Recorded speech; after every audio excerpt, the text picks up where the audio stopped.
Yes, my name is Glendon Baker.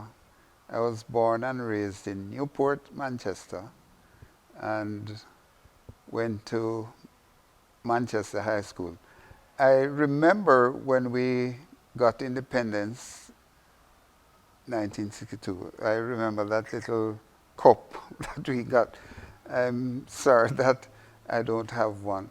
But just talking about my education, I went to the Bethabra Infant School, the Bethabra All Age School at the time, and then Manchester High School. One of the things that I recall fondly about Manchester High School was that my mother was a fishmonger. She bought and fried fishes and sold in the market, and she would sell in the market on a Tuesday and a Thursday, in the Mandeville market on a Tuesday and a Thursday. And because we are socialized a certain way, we are not socialized to see the people who are higglers and the farmers are as being so important. So my mother used to sell in the Mandeville market, and she would sell fish, fried fish and bami. Now, my friends, I never wanted my friends when I was in high school to know that my mother sold in the market. and uh, it was when I had left high school, I found out that my friends knew all along that my mother sold in the market.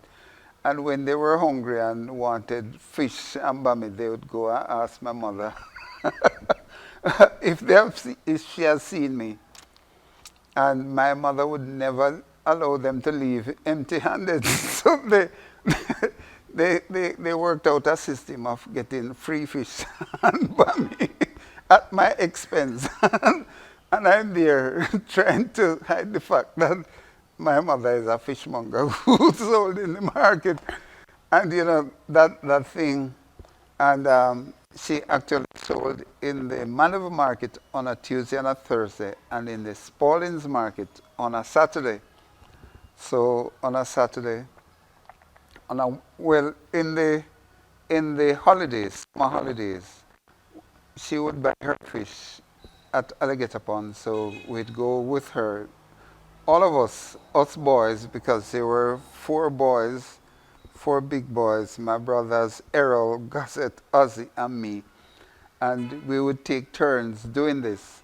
So when it was my turn, I had to go with her to the seaside, that is Alligator Pond, on a Monday, a Wednesday, and a Friday. And then we never had to go with her to the Mandeville market, but to the Spalding's market, then we would have to go with her to the market. And I would sometimes, I don't know if you know those, they call them the bankra, they're made of bamboo, those baskets. So my mother would buy bananas that she would sell in Alligator Pond, and, and then she would buy the fish. So coming from the Spalding's market, I would be tasked with taking the basket, the big basket, to our bus stop from where we would disembark from the truck that we came in from Spalding's in Mandeville. And very often I would see some of my schoolmates going to the movies. And to be honest, I never wanted them to see me with any basket. So, if I caught a glimpse of them before they saw me, I'd be hiding the basket. But, you know, it that has taught me thrift. Because a lot of the friends that I saw going to the movies on a Saturday afternoon while I was coming from market with my mother.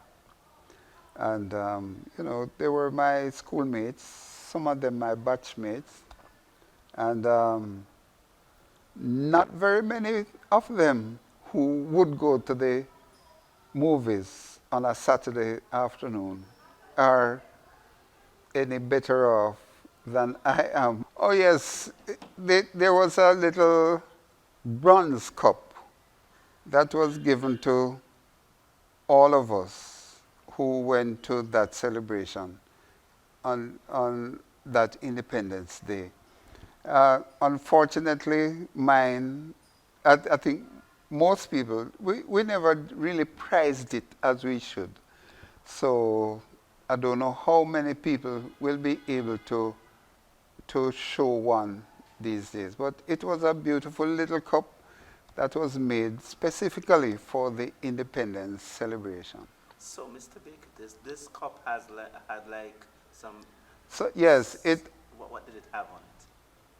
there was some writing on it, and at that time I was not very, my reading skills were not as developed as they are now.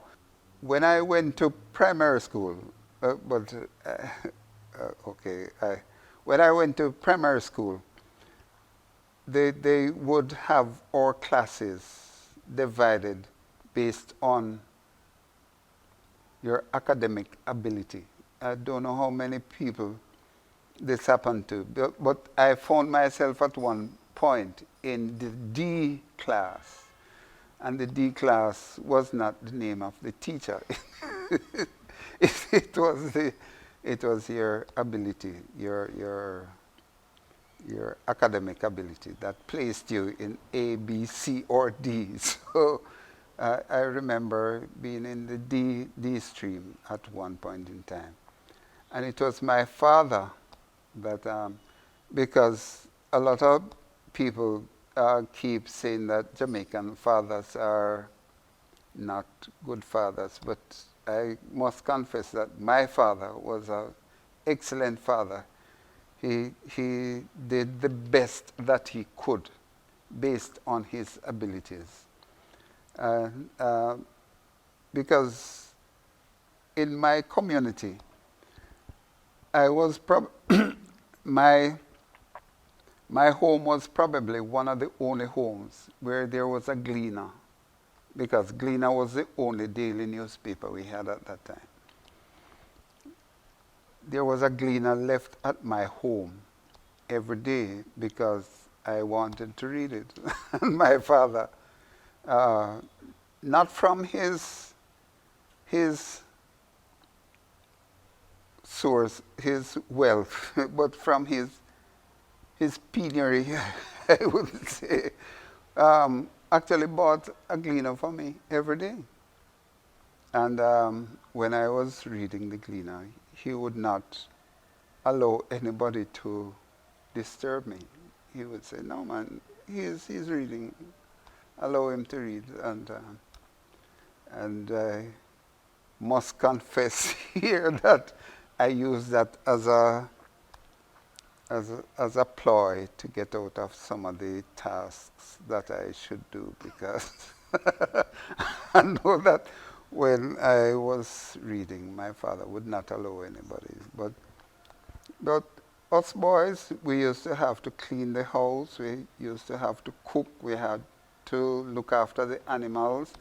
And I think that that did very well for all of us. All of us, we had to use the brush and the polish, because it was wooden floors in those days.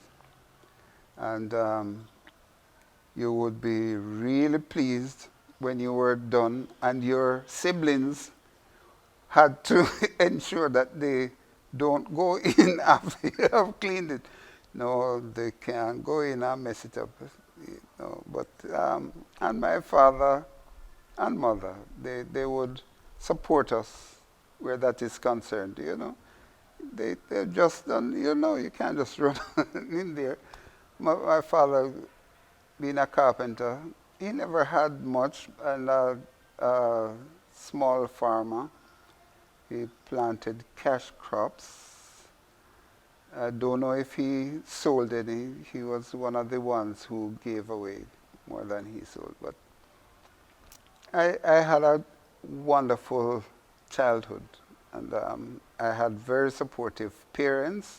They did the best they could to ensure that we got the best that we could at whatever it was at that time.